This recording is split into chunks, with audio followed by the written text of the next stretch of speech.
হ্যাঁ, আমাদের বিষয়ে একটা জিনিস সবাই গুঞ্জন ছড়াই দিছে, রিয়া উনি গুঞ্জন ছড়াই দিছে যে আমরা অনেক নেগেটিভ।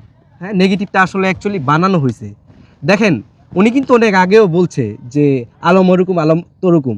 রিসেন্টলি তো দেখতেছেন, আমরা আর কোনো কিছু বলবো না যে রাস্তাঘাটে ওপেনে একটা মানুষ একটা মানুষকে কিস করতে পারে, এটা কি শেষ জমানা?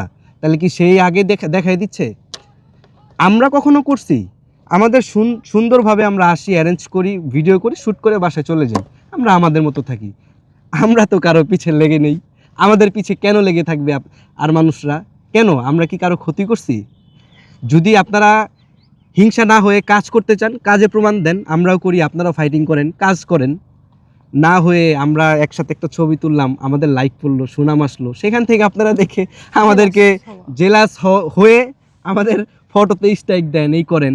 স্ট্রাইক কি মুখের বিষয়? 2012 থেকে এই পর্যন্ত কাজ করি, আমি কি জানি না আমার কি করতে হবে? কই, আমি তো বেনিয়মভাবে কোনো কাজ করি না।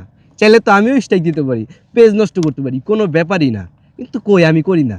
আমি যদি করি, আপনারা যান অভিযোগ দেন। নো, আমার কথা হচ্ছে যে আল্লাহ পাক আছেন, আমরা যেহেতু মুসলিম, উনি অবশ্যই এটা দেখতেছেন। হয়তো এখন না হইলেও পরে বিচার পাবেন। উপর আল্লাহর কাছে অনেক কিছু দিয়ে রাখি, অনেকেই আমাদের অনেক জিনিস নিছে। তো যাই